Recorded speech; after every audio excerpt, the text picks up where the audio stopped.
ایک دفعہ کا ذکر ہے کہ ایک بادشاہ کے 3 بیٹے تھے۔ تینوں ہی بہت نیک اور سلیقہ مند تھے، لیکن چھوٹا بیٹا باقی دونوں سے زیادہ عقل مند اور ذہین تھا۔ وہ اپنی ذہانت سے بہت سے اچھے فیصلے کر دیا کرتا تھا، جس سے بادشاہ کے ساتھ ساتھ تمام درباری بھی داد دیے بغیر نہ رہتے تھے۔ بادشاہ اب بوڑھا ہوتا جا رہا تھا۔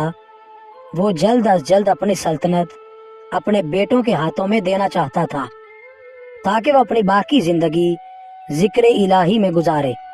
اصولاً تو اس کے بڑے بیٹے نے ہی بادشاہ بننا تھا، لیکن بادشاہ چاہتا تھا کہ اس کے باقی 2 بیٹوں کے ساتھ بھی ظلم نہ ہو۔ وہ یہ سوچ کر پریشان ہو جاتا تھا کہ باقی 2 بیٹوں کے ساتھ وہ کس طرح انصاف کرے۔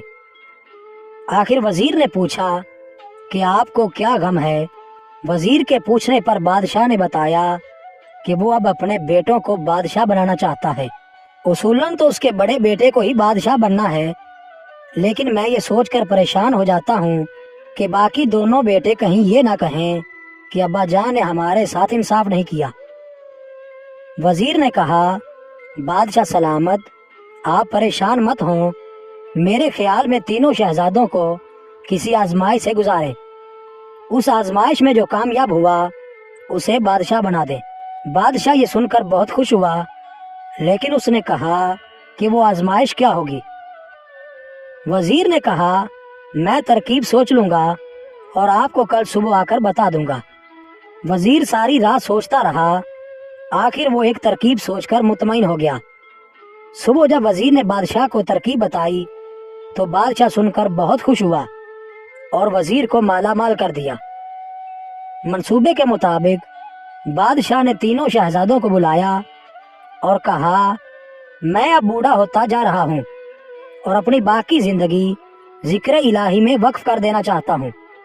میں چاہتا ہوں کہ تم میں سے کوئی ایک بادشاہ بنے، لیکن بادشاہ بننے کے لیے تم سب کو ایک آزمائش سے گزرنا ہوگا۔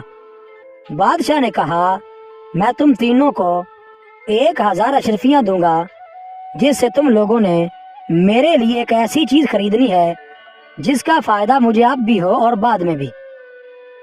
تینوں بیٹوں نے کہا، ابا جان، وہ ایسی کون سی چیز ہے؟ بادشاہ نے کہا، یہ تم لوگ اپنی عقل سے سوچو۔ تم لوگوں کے پاس 3 دن ہیں، تم لوگ ابھی اپنی منزل پر روانہ ہو جاؤ۔ پھر بادشاہ نے تینوں کو 1000 اشرفیاں دیں اور منزل پر روانہ کر دیا۔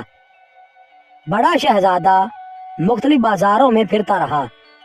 آخر اس نے ایک ہیرے کی دکان دیکھی اور بے اختیار دکان میں داخل ہو گیا اور دکاندار کو مختلف ہیرے دکھانے کو کہا، جس میں سے شہزادے کو ایک ہیرا پسند آ گیا۔ جب شہزادے نے مالیت پوچھی تو اس نے کہا، 1000 اشرفیاں۔ بڑا شہزادہ یہ سن کر بہت خوش ہوا اور دکاندار سے ہیرا لے کر واپس آ گیا اور تیسرے دن کا انتظار کرنے لگا۔ دوسرے شہزادے بھی ایسے ہی پھرتے رہے۔ درمیانے شہزادے کو اچھی اور مضبوط تلواریں پسند تھیں، سو ایک لوہے کی دکان پر گیا جہاں اس نے ایک سونے کی تلوار دیکھی۔ شہزادے کے پوچھنے پر دکاندار نے بتایا کہ کوئی تاجر آ کر یہ تلوار فروخت کر گیا ہے۔ یہ تلوار بہت نایاب ہے، اس کی قیمت 1000 اشرفیاں ہیں۔ شہزادہ بہت خوش ہوا اور فوراً 1000 اشرفیاں دے کر سونے کی تلوار خرید لی اور وہ بھی تیسرے دن کا انتظار کرنے لگا۔ چھوٹا شہزادہ سوچتا رہا۔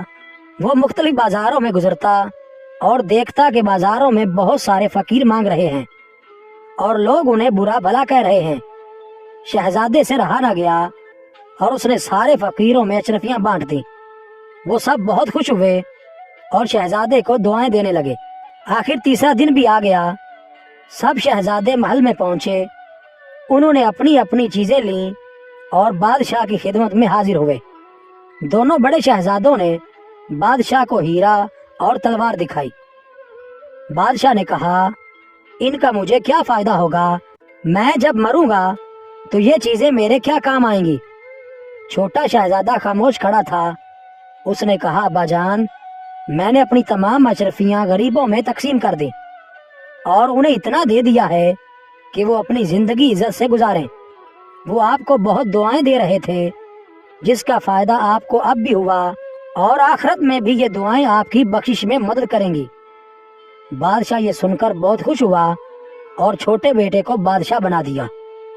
اللہ تعالی ہم سب کو اپنی آخرت کی فکر کرنے کی توفیق عطا فرمائے، آمین۔